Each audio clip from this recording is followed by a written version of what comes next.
ठीक। तो सार्थक पहले बदलाव हमसे में आप लोगों का पुनः एक बार स्वागत है। और हम पढ़ रहे हैं मुगल साम्राज्य। मुगल साम्राज्य में हमने अभी तक पढ़ा है बाबर, हुमायूं और अकबर। जिसने भी ये वीडियो हमारे नहीं देखे हैं वो डिस्क्रिप्शन में जाकर ये वीडियो हमारे देख सकते हैं, प्लेलिस्ट में जाकर ये वीडियो हमारे देख सकते हैं। आज जो हमारा वीडियो है वो है जहांगीर के संबंध में, और जहांगीर के समय की जो महत्वपूर्ण घटना वो है क्या, नूरजहां। नूरजहां के विषय में पढ़ेंगे। जहांगीर, नूरजहां और अकबर। जहांगीर के समय में जो महत्वपूर्ण विद्रोह हुए हैं उनके विषय में हम चर्चा करेंगे। तो सबसे पहले हम जहांगीर की बात करते हैं। जहांगीर 1605 में ये शासक बना था। 1605 में जब अकबर की मृत्यु हुई तब ये शासक बना और 1627 तक इसने शासन किया। 1605 से 1627 ईस्वी तक इनके द्वारा शासन किया गया। इनके शासन को भी दो भागों में बांटा गया है शासन काल को। एक है 1605 से 1611 और 1611 से 1627। 1611 तक तो शासन पर उसका स्वयं का नियंत्रण था, लेकिन 1611 में उसका विवाह होगा मेहरुन्निसा, नूरजहां से। ठीक। और फिर शासन की वास्तविक बागडोर जो होगी वो नूरजहां के हाथ में। तो वो दूसरा कालखंड कहलाएगा 1611 से 1627 ईस्वी तक। इसका जन्म हुआ है 30 अगस्त 1569।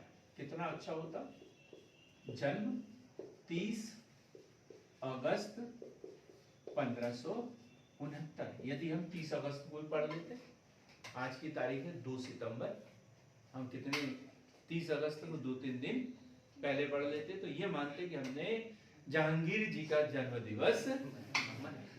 लेकिन कोई बात नहीं, देर सवेर से ही पढ़ा तो सही। तो जन्म हुआ इनका 30 अगस्त 1569 और राज्याभिषेक 3 नवंबर। राज्याभिषेक 3 नवंबर 1605। जब हम हिस्ट्री पढ़ते तो किसी को कोई शिकायत का मौका ही नहीं देते। चाहे कोई एमपीपीएससी की तैयारी करो, यूपीएससी की तैयारी करो, यूजीसी नेट की तैयारी करो या संविदा शिक्षक वर्ग 1-2 हिस्ट्री की तैयारी करो, डाटा आपको फुल मिलेगा। कोई बात हमसे छूट नहीं सकते, इस बात के लिए आप लोग तैयार रहे। जन्म कहाँ हुआ इसका? जन्म हुआ है फतेहपुर सीकरी में। फतेहपुर सीकरी में, आगरा के पास में है। और सबसे अच्छी बात है कि मुझे 2 बार वहां जाने का सौभाग्य मिला और यही देखने के लिए गया था मैं, ऐतिहासिक स्थल। अकबर द्वारा इन फतेहपुर और सीकरी 2 गांवों को बसाया गया था।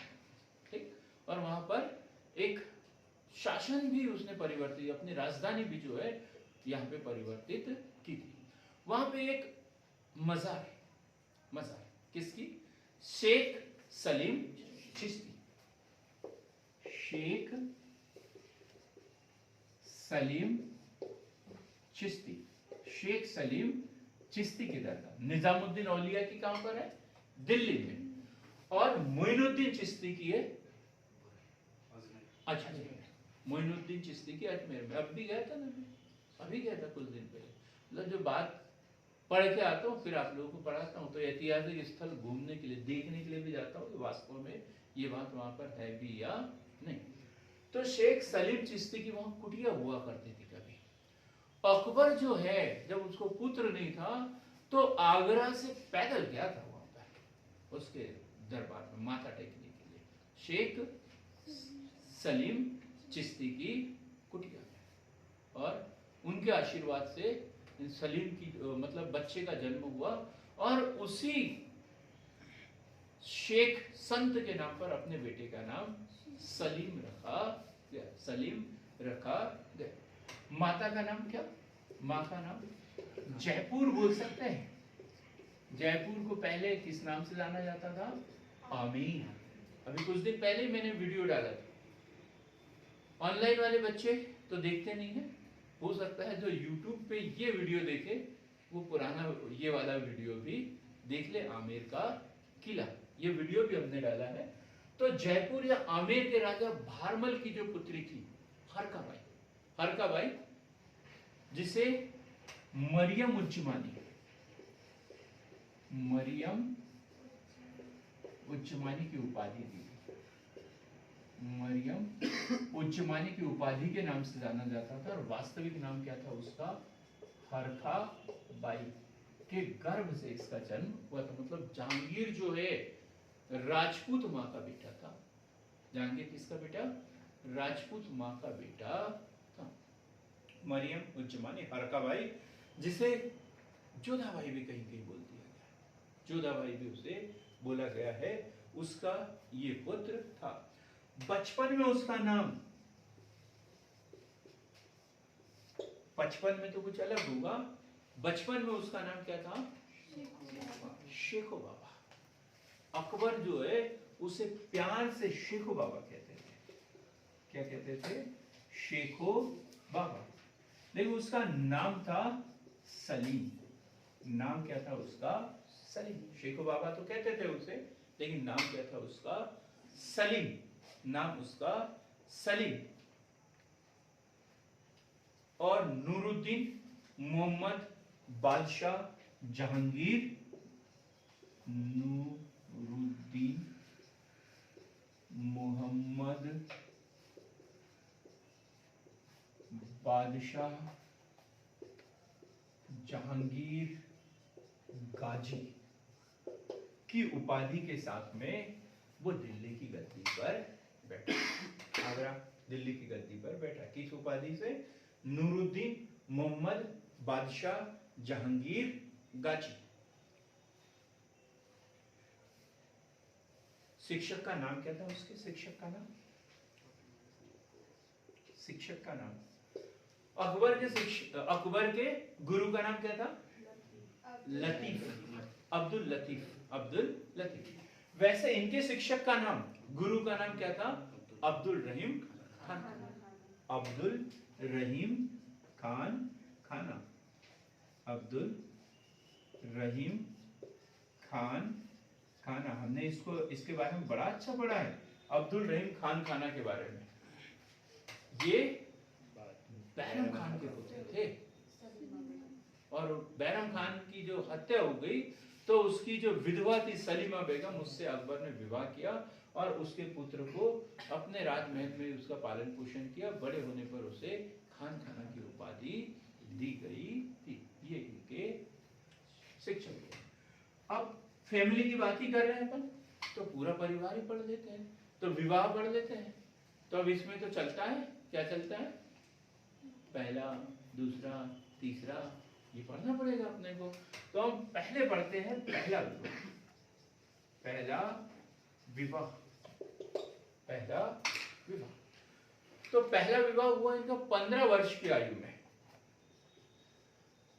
15 वर्ष की आयु में पहला विवाह जो हुआ है 15 वर्ष की आयु में, और वो अकबर की राजपूत नीति के तहत। आमेर के राजा, आमेर के राजा भगवान दास की पुत्री, आमेर के राजा भगवान दास की पुत्री मानबाई से, मानबाई से, है ना। आमेर के राजा भगवान दास, नहीं भगवान दास नहीं हुआ है, आमेर के राजा भगवान दास नहीं, आमेर के राजा नहीं, भगवान दास, हाँ ठीक है, भगवान दास, ठीक है, भारमल और भगवान दास, भगवान दास, भगवान दास की पुत्री मानबाई से जहांगीर का विवाह किया। और सलीम ने उसे, सलीम ने उसे शाह बेगम की उपाधि दी, शाह बेगम, शाह बेगम की उपाधि दी। सलीम ने उसे शाह बेगम की उपाधि दी। तो पहला विवाह 15 वर्ष की आयु में, किसके साथ? आमेर के राजा भगवान दास की पुत्री मानबाई के साथ में हुआ। और चूंकि वो पहली पत्नी थी तो उसका नाम उसने क्या रखा? शाह बेगम। शाह बेगम की उपाधि दी। और इससे पुत्र प्राप्त हुआ इसे। इसका पुत्र था एक, क्या नाम था उसका? खुसरो। क्या नाम था? खुसरो। खुसरो को हम डिटेल में पढ़ेंगे क्योंकि इसने जो है विद्रोह कर दिया था। जहांगीर के शासनकाल में क्या किया था इसने? विद्रोह कर दिया था। और विद्रोह करने के कारण सिखों के 5वें गुरु अर्जुन देव, वो भी नाम आएगा। 2 और नाम आएंगे जो उसके सहयोगी थे, उनको गधे की खाल में, बैल की खाल में वो सिलवाकर घुमाएगा भी। पूरी कहानी पढ़ेंगे, लेकिन अभी हम याद रखते हैं इसका पुत्र का नाम क्या था? खुसरो। और इसने 1516 में विद्रोह किया था। 1516 में विद्रोह किया था। हाँ, सॉरी 1616 में विद्रोह किया था। विद्रोह किया था। और जब विद्रोह किया तो जहांगीर ने इसे अंधा करवा दिया। जहांगीर ने इसे अंधा करवा दिया था। और बाद में शाहजहां इसकी हत्या कर देगा। शाहजहां द्वारा इसकी हत्या कर दी गई। अब मानबाई के पास क्या बचा? कुछ नहीं। सलीम की आदतों से इतने दुखी थी वो, तो उसने आत्महत्या कर ली। ये क्वेश्चन भी बनता है, सलीम की किस पत्नी द्वारा, किस बीबी द्वारा आत्महत्या की गई थी? तो किसके द्वारा? मानबाई द्वारा। मानबाई द्वारा सलीम की आदतों से दुखी होकर आत्महत्या कर ली थी। आत्महत्या कर ली थी। अब हम दूसरा विवाह भी पढ़ लेते हैं इसका। दूसरा विवाह, अकबर जिंदा है अभी। दूसरा विवाह, अकबर का दूसरा विवाह, मोटा राजा उदय सिंह की पुत्री, मोटा राजा उदय सिंह की पुत्री जगत गोसाई। जगत गोसाई किससे किया? जगत गोसाई से किया। मोटा राजा उदय सिंह की पुत्री जगत गोसाई से हुआ। और इसका एक पुत्र भी हुआ। क्या नाम था उसका? खुर्रम। क्या नाम था? खुर्रम। इसका एक पुत्र था खुर्रम। और बाद में किस नाम से प्रसिद्ध हो गया खुर्रम? शाहजहां के नाम से। यही खुर्रम जो है बाद में शाहजहां के नाम से दिल्ली का सम्राट बनेगा। तो खुर्रम। फिर तीसरा जो विवाह हुआ उसका, तीसरा विवाह रुखसाना बानो। तीसरा विवाह देखना है उसको, आप रुखसाना बानो। तीसरा विवाह किससे? रुखसाना बानो। और इससे एक पुत्र प्राप्त हुआ शहरयार। इससे एक पुत्र प्राप्त हुआ, कौन सा? इसका पुत्र शहरयार। इसका भी कोई सपोर्ट करेगा? शहरयार। फिर है सलमा बानो। अगला जो होगा चौथा विवाह, सलमा बानो। और इससे एक पुत्र होगा उसका परवेज। इससे एक पुत्र होगा परवेज। इससे एक पुत्र होगा परवेज। और 1611 में एक और विवाह करेगा। और वो किससे करेगा? विधवा नूरजहां से। विधवा नूरजहां से। और उसे उपाधि देगा वो लाडली बेगम। उसे क्या बोलता है वो? लाडली बेगम। नूरजहां। 1611। अब हम नूरजहां के बारे में पूरा पढ़ते हैं। नूरजहां क्लियर हो गया यहां तक। पहला विवाह उसका 15 वर्ष की आयु में आमेर के राजा भगवान दास की पुत्री मानबाई से, और उसे सलीम ने शाह बेगम की उपाधि दी। उससे एक पुत्र प्राप्त हुआ खुसरो। खुसरो ने विद्रोह किया था 1616 में, 1516 में, और फिर जहांगीर ने उसे अंधा करवा दिया और बाद में शाहजहां ने उसकी हत्या कर दी थी। ये जो पत्नी है जहांगीर की आदतों से बड़ी दुखी थी और उसने जहर पीकर आत्महत्या कर ली थी। दूसरा विवाह उसका मोटा राजा उदय सिंह की पुत्री जगत गोसाई से हुआ और इसे एक पुत्र प्राप्त हुआ खुर्रम, जो बाद में शाहजहां के नाम से प्रसिद्ध हुआ। फिर उसके बाद तीसरा विवाह रुखसाना बानो से, इसका पुत्र शहरियार, और चौथा विवाह जो उसने सलमा बानो बेगम से किया और उसका पुत्र था परवेज। और फिर उसने 1611 ईस्वी में एक विवाह किया मेहरुन्निसा से। मेहरुन्निसा, ये क्वेश्चन बहुत बार एग्जाम में पूछा गया है कि नूरजहां का वास्तविक नाम क्या था, और हम वहां कंफ्यूज हो जाते हैं। यह है मेहरुन्निसा, और फिर शाहजहां की पत्नी क्या नाम? मुमताज, उसका वास्तविक नाम क्या था? और इन दोनों के नाम में हम कंफ्यूज हो जाते हैं।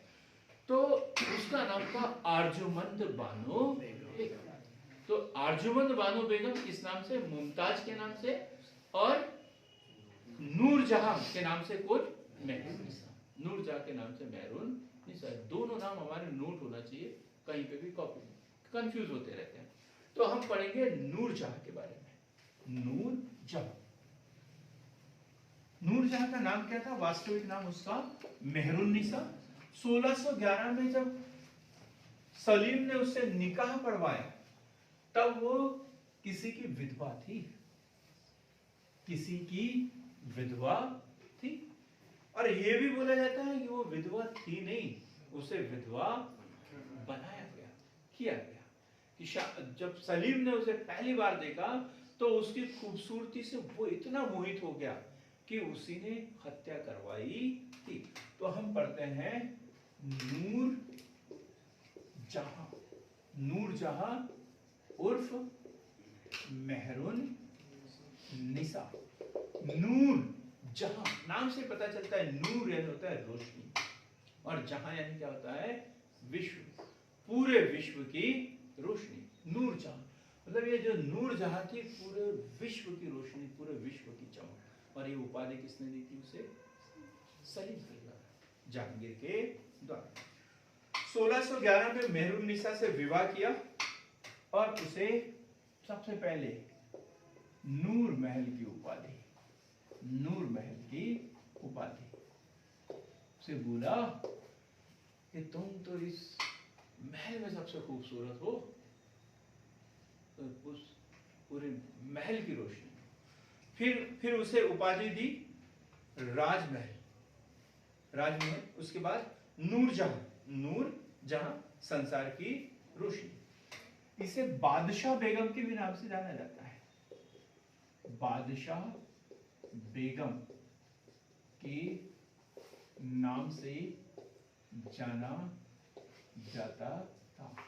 बादशाह बेगम, शाह बेगम तो सबसे पहले रहे, और इसे क्या? बादशाह बेगम के नाम से जाना गया।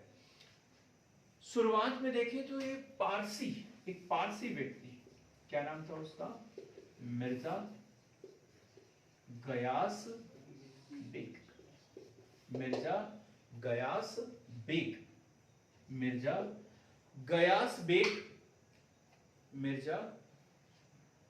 गयास बेग की पुत्री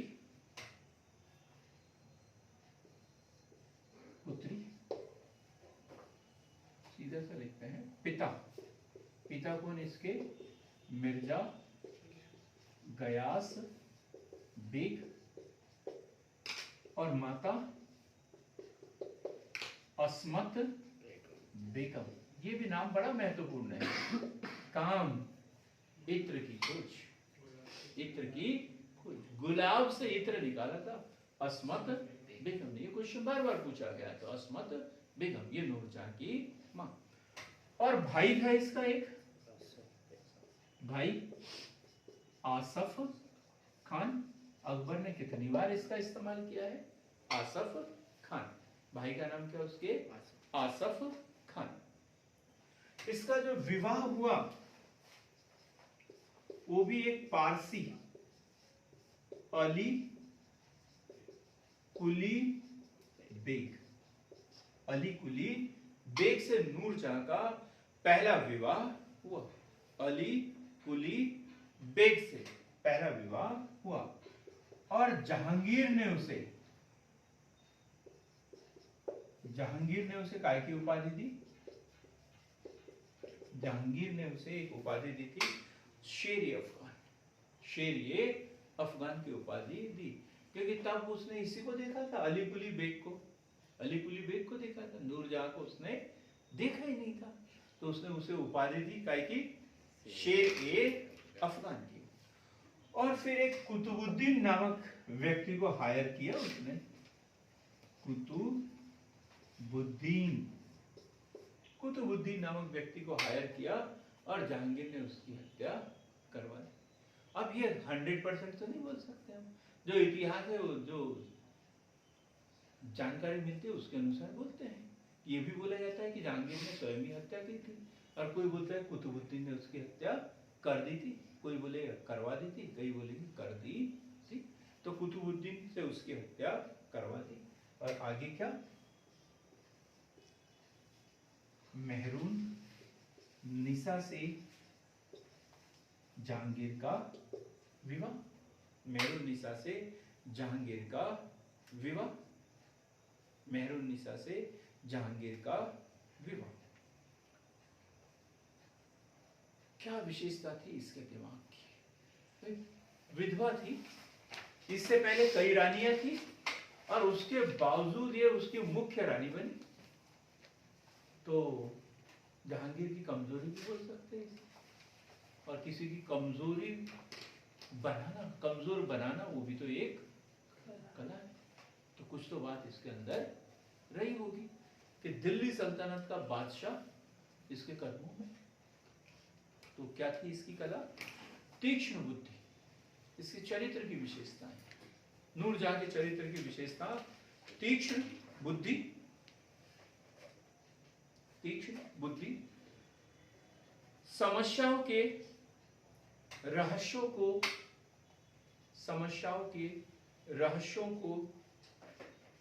क्षण भर में समझ जाती थी। समस्याओं के रहस्यों को क्षण भर में समझ जाती थी। उच्च शिक्षा प्राप्त,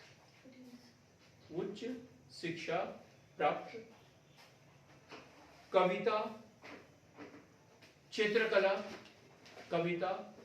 चित्रकला व संगीत में रुचि इसकी।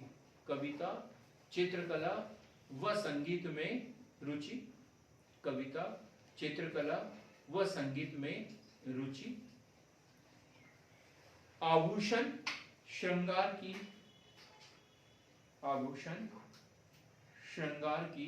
आविष्कारक। आभूषण व श्रृंगार की आविष्कारक। और सबसे महत्वपूर्ण जो थी महत्वाकांक्षा, अपरिमित महत्वाकांक्षा, अपरिमित महत्वाकांक्षा, जिज्ञासा, इच्छा शक्ति बहुत अधिक इसके अंदर, अपरिमित महत्वाकांक्षा। अब क्या हुआ? महत्वाकांक्षा, अब महत्वाकांक्षी है तो उसको पूरा करने के लिए प्रयास करना पड़ेगा, और प्रयास करने के लिए उसने क्या किया? नूरजहां गुट, या इसे कहते हैं जुंता गुट। हमने एक पढ़ा था अत का खेल, लेकिन ये कौन सा है? नूरजहां गुट या जुंता गुट। कौन कौन था इसमें? नूरजहां गुट में इसमें है एतमाद उद्दौला, वो नूरजहां का पिता। अस्मत बेगम, नूरजहां की मां। जुंता गुट में एतमाद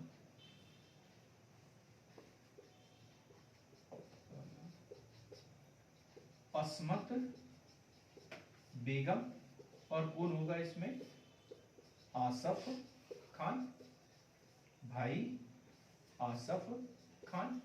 अब ये आसफ खान वही है जो औरंगजेब के इधर से उसका सूबेदार हुआ करता था, और इसको कहाँ भेजा था उसने, गोंडवाना की रानी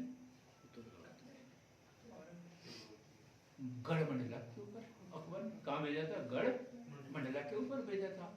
वो भी विवाह हो चुका था, उसके भी पुत्र अच्छे खासे थे, बड़े थे। अब कुछ न कुछ साजिश करना पड़ेगा। जहांगीर के अन्य पुत्र भी थे, शहरयार और ये वो। तो अब जो शुरुआत में जो है इसमें जहांगीर के पुत्र पहले खुसरो इसमें शामिल था, खुसरो इसमें शामिल था, और बाद में परवेश। खुसरो के विरुद्ध तो खुर्रम था शामिल। हाँ, शाहजहां, खुर्रम, ठीक।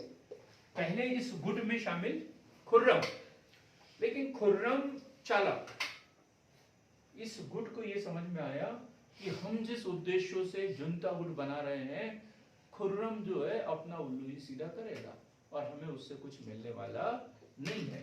तो उसने बाद में इसमें किसको शामिल कर दिया, शहरयार को इसमें शामिल कर दिया, शहरयार को इसमें शामिल कर दिया गया। जहांगीर का जो पुत्र शहरयार, जहांगीर का पुत्र शहरयार कमजोर चरित्र का था, और उसका विवाह किससे हुआ था,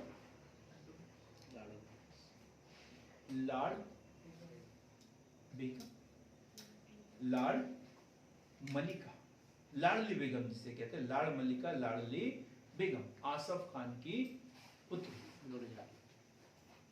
नूरजहां के पहले पति की पुत्री, नूरजहां के पहले पति, नूरजहां का पहला पति अली कुली बेग, उससे जो प्राप्त पुत्री थी लाडली बेगम, उससे उसका विवाह कर दिया और उसे इस चक्रव्यूह में शामिल कर दिया था। शुरुआत में कौन था, खुर्रम, शुरुआत में इसमें शामिल कौन था, खुर्रम। लेकिन खुर्रम ने क्या किया, 1623 ईस्वी में कंधार विजय अभियान की अवहेलना की, कंधार विजय अभियान की अवहेलना की 1623 ईस्वी में।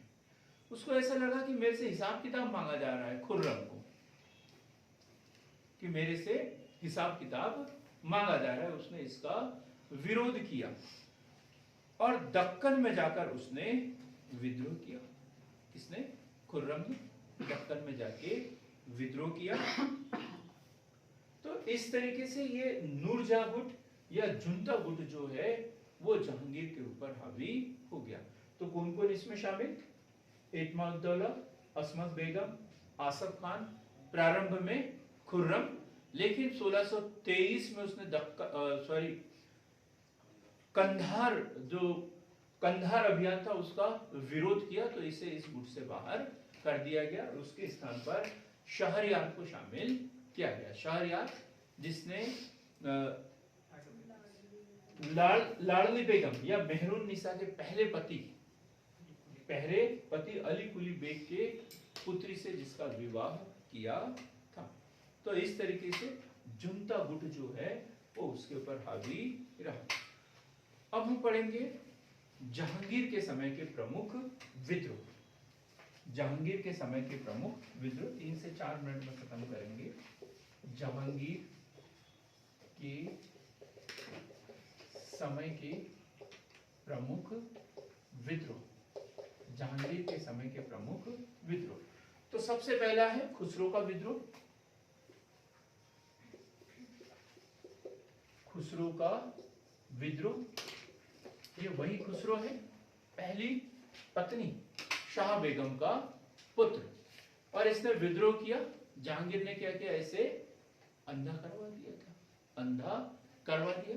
अंधा करने के बाद शाहजहां द्वारा इसकी हत्या कर दी गई थी। पढ़ेंगे इसे। तो खुसरो का विद्रोह, मामा मानसी, हमने पढ़ा कि ये खुसरो जहांगीर की पहली पत्नी, नाम क्या था उसका? मानबाई। मानबाई शाह बेगम का ये पुत्र था। भगवान दास की पुत्री थी मानबाई और मान सिंह की बहन थी, मान सिंह की बहन। तो मामा मानसिंह ससुर आजम अजीज कोका, आजम अजीज कोका। अनूप कुमार बताओ ये आजम अजीज कोका कौन था? वो गुजरात के गुजरात। अकबर ने जब गुजरात अभियान किया था तब आजम अजीज कोका को गुजरात का सूबेदार नियुक्त किया था। तो ये आजम अजीज कोका का दामाद था। ये कौन? खुसरो। तो मामा मानसिंह ससुर आजम अजीज कोका के समर्थन में आगरा से पंजाब जाकर विद्रोह किया। आगरा से पंजाब जाकर विद्रोह किया। जहांगीर व खुसरो के बीच में भेरावल का युद्ध, भेरावल का युद्ध, ये क्वेश्चन में पूछा जाएगा। भेरावल का युद्ध, भेरावल का युद्ध 1615 भेरावल का युद्ध। इतना सा आ जाता है और पता नहीं चलता भेरावल का युद्ध। हमें तो कभी कभी लगता है मुगल काल का ही नहीं है। जैसे अपन ने बैरम खान और अकबर के बीच में पढ़ा था तिलवाड़ा का युद्ध, वैसे भेरावल का युद्ध।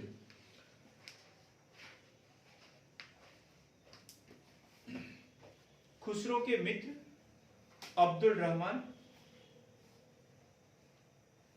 हुसैन बैग के साथ, खुसरो अपने मित्र अब्दुल रहमान व हुसैन बैग के साथ भाग गया। युद्ध स्थल से पराजय होने के बाद अब्दुल रहमान और हुसैन बैग के साथ भाग गया। लेकिन जहांगीर, सम्राट जहांगीर कब तक भागने देता उनको, और ये कब तक भागते? तीनों को पकड़ लिया, तीनों को पकड़ लिया। पुत्र तो आखिर पुत्र होता है ना, उसके ऊपर दया भी कर सकते हैं, लेकिन एक के ऊपर दया करेंगे तो कितनी पत्नियां हैं अपन ने पहले तो पढ़ा था, इससे पहले पहली, दूसरी, तीसरी, चौथी, पांचवी पुत्र भी पढ़े अपन ने। तो एक को माफ कर देते तो धीरे धीरे विद्रोही होते रहते। तो उदाहरण प्रस्तुत करना होता है ताकि उसे नजीर के रूप में लोग बाग याद करते रहे कि उसने ऐसा किया था, इसलिए उसके साथ में ऐसा किया गया। तो उसने क्या किया? प्रिय पुत्र होने के बावजूद उसे अंधा करवा दिया गया, ताकि कोई, ये शान शौकत देखी ना तुमने, राजा का सिंहासन देखा इसलिए तुमने विद्रोह किया, तो अब तुम जीवन में कभी सिंहासन ही नहीं देख पाओगे, और उसे अंधा करवा दिया गया। लेकिन वो दोनों का क्या, जो उसके मित्र थे अब्दुल रहमान, तो उसे बैल की खाल में सलवा दिया, बैल की खाल में, और हुसैन बैग गधे की खाल में। गधा दिख रहा है क्या हम लोगों को? गधे की खाल में सलवाकर या पहनाकर उसे पूरे शहर में घुमाया गया और फिर दोनों की हत्या कर दी गई। ये होता है न्याय, कठोर न्याय, ताकि दूसरे लोग कोई ऐसी जरूरत न करे।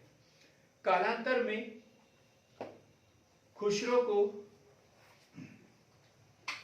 सम्राट के खिलाफ षड्यंत्र रचने के एवज में अंधा करवा दिया गया, अंधा करवा दिया गया। वह 1622 ईस्वी में शाहजहां द्वारा उसकी हत्या कर दी गई। 1622 ईस्वी में शाहजहां द्वारा उसकी हत्या कर दी गई। क्लियर हो गया, खत्म खुसरो का विद्रोह 1615-16 में और 1622 ईस्वी में उसकी हत्या। क्लियर एकदम। अब हम पढ़ेंगे महावत खान का विद्रोह। महावत खान का विद्रोह। हाँ, इस खुसरो के विद्रोह में एक और साथी है उसका, गुरु अर्जुन देव। गुरु अर्जुन देव सिखों के 5वें गुरु। सिखों के 5वें गुरु। क्या होता है, हम लोग भी जाते हैं ना, कुछ अच्छा काम करना हो तो, एग्जाम देना हो तो सबसे पहले अगरबत्ती, नारियल ये सब लेके जाते हैं, माथा टेकते हैं, लंबा सा तिलक लगाते हैं, आशीर्वाद प्राप्त करते हैं। तो ये भी गए थे पूछने के लिए कि मैं ऐसा ऐसा कुछ कर रहा हूँ, करूँ कि नहीं। तो गुरुजी ने इनको आशीर्वाद दिया, तथास्तु, तुमने जो सोचा है वो पूरा होगा। तो सिखों के 5वें गुरु अर्जुन देव द्वारा खुसरो को आशीर्वाद देने के कारण जहांगीर ने उसकी हत्या करवाई थी। ये क्वेश्चन भी पूछा जाता है, सिखों के 5वें गुरु अर्जुन देव की हत्या किसके द्वारा करवाई गई थी? तो कहा किसके द्वारा? जहांगीर के द्वारा। फांसी पे लटकाया गया था, चौराहे पर, दिल्ली के, हाँ, फांसी पर लटकाया गया। क्लियर। अब हम पढ़ेंगे महावत खान का विद्रोह। महावत खान का विद्रोह। महावत खान का विद्रोह 1626। महावत खान का विद्रोह 1626। बड़ा अच्छा आदमी था ये महावत खान, और जहांगीर के पक्ष का आदमी था, लेकिन इधर मेहरुन्निसा और कूटनीति। महावत खान को ऐसा लगा कि मैं तो कुछ हूं ही नहीं, सम्राट के लिए हम इतना कुछ करते हैं और हमारी कोई वैल्यू ही नहीं है, तो अब इनको सबक सिखाना पड़ेगा, और ऐसा उसने प्रण किया। तो जो महावत खान है, सर्वोत्तम सैनिक और राजनीतिज्ञ, जहांगीर का सर्वोत्तम सैनिक और राजनीतिज्ञ। खुर्रम के विद्रोह दबाने के बाद, खुर्रम का विद्रोह हम उसे पढ़ेंगे, जो कंधार विजय वाली की बात करेंगे, और उसमें खुर्रम ने विद्रोह किया था, तो वो भी हम सब पढ़ेंगे। तो खुर्रम के विद्रोह दबाने के बाद सम्मान में वृद्धि हुई थी, इसको बड़ा मान सम्मान मिला। लेकिन नूरजहां ने उसको दबाने के लिए बंगाल जाने का आदेश दिया कि अब तुम्हारी यहाँ कोई जरूरत नहीं है, तुम बंगाल में जाके वहां की सूबेदारी करते रहो, कि तुम यहाँ रहोगे, खाना बनोगे और हमारा खाना हराम कर दोगे, तो इसलिए तुम कहाँ चल जाओ, बंगाल चल जाओ और वहां पे सूबेदारी करते रहो दूर। वही जो अच्छे जो कूटनीतिज्ञ होते हैं वो अपने पक्ष के लोगों को अपने पास में रखते हैं, और जो अपने विरोधी होते हैं उसको दूर कर देते हैं, फूट डालो और शासन करो की नहीं। तो उसे दूर भेज दिया, कहा बंगाल जाने का आदेश दिया। राजद्रोह का आरोप लगाते हुए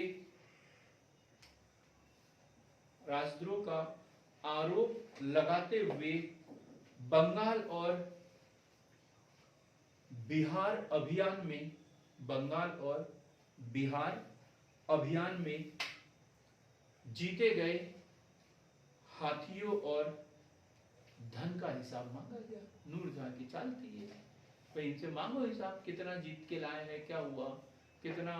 अब पहले क्या होता था, वो अभियान से आते थे और जहांगीर को दे देते थे, जहांगीर महोदय जितना दिया, क्योंकि उनको क्या चाहिए, एक प्याला शराब और खाने को कबाब, इतना मिल जाए बहुत है।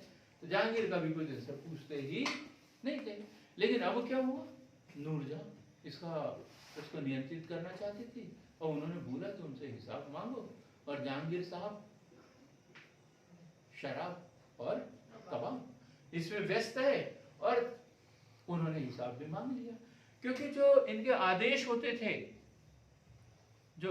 होते थे उसके ऊपर नूरजहां के हस्ताक्षर होते हैं। अपन नूरजहां का प्रभाव देखेंगे तो जहांगीर के ऊपर कितना अधिक प्रभाव था कि जहांगीर के आदेश के साथ साथ जहांगीर के आदेश पर नूरजहां के भी हस्ताक्षर होते थे। झरों का दर्शन साथ में देते थे। जो सिक्के बनते थे उसके ऊपर नूरजहां की तस्वीर हुआ करती थी। इतना अधिक शासन पर प्रभाव था। तो उसने क्या किया, इसका पत्ता साफ करने के लिए उससे हिसाब मांगा। अपमान महसूस कर किया फिर उसने, बोले ठीक है चलो आ जाओ तुम भी पानीपत के मैदान में। तो अपमान महसूस कर काबुल जा रहे जहांगीर एवं नूरजहां को 1626 ईस्वी में झेलम नदी के किनारे नजरबंद कर लिया। ना तो काबुल पहुंचे ना दिल्ली में रुके, तो सब चिंतित ही पहुंचेगा तो कहां है वो, महावत खान की कैद में। महावत खान की कैद में उसने नजरबंद कर दिया। रोहताश में वो भाग गए, मतलब रोहतासगढ़ में उनको रिहा कर दिया गया। तो महावत खान ने सोचा कि भाई इतना बड़ा साम्राज्य है इसका, इनको कैद करके मैं अपनी मौत को दावत नहीं दे सकता, और उनको डील दे दी। अब वो वहां से आजाद हो गए, रिहा हो गए। जहांगीर ने जो है महावत खान को सजाए मौत नहीं दी, माफ कर दिया। जहांगीर ने महावत खान को माफ कर दिया और थट्टा जाकर, थट्टा कहां पर है ये, गुजरात के थट्टा में महमूद बिन तुगलक, मोहम्मद बिन तुगलक एमबीटी की जहां पे मृत्यु हुई थी। तो थट्टा जाकर शाहजहां के विद्रोह को दबाने का आदेश दिया। थट्टा जाकर शाहजहां के विद्रोह को दबाने का आदेश दिया। फिर बड़ी एक अच्छी कहावत है पल्लवी, जान बची लाख उपाय लौट के बुद्धू घर को आए। जान बची लाख उपाय लौट के बुद्धू घर को आए। तो उसने सोचा कि भाई जहांगीर की कैद से तो मुक्ति मिली, अब मुझे कुछ नहीं हो सकता। वो शाहजहां के विद्रोह को दबाने के लिए क्या गए, शाहजहां के ही होके रह गए, वहां जाके उनकी मदद करने लग गए। तो ये पढ़ा अपन ने महावत खान का विद्रोह 1626 किसके समय में, जहांगीर के समय में। तो ऐसे ही हम वीडियो जो है क्रम से एक के बाद एक लाते रहेंगे और मुगल साम्राज्य के विस्तार, प्रशासनिक व्यवस्था एक के बाद एक विभिन्न खंडों में से पढ़ते रहेंगे। तो बहुत बहुत धन्यवाद।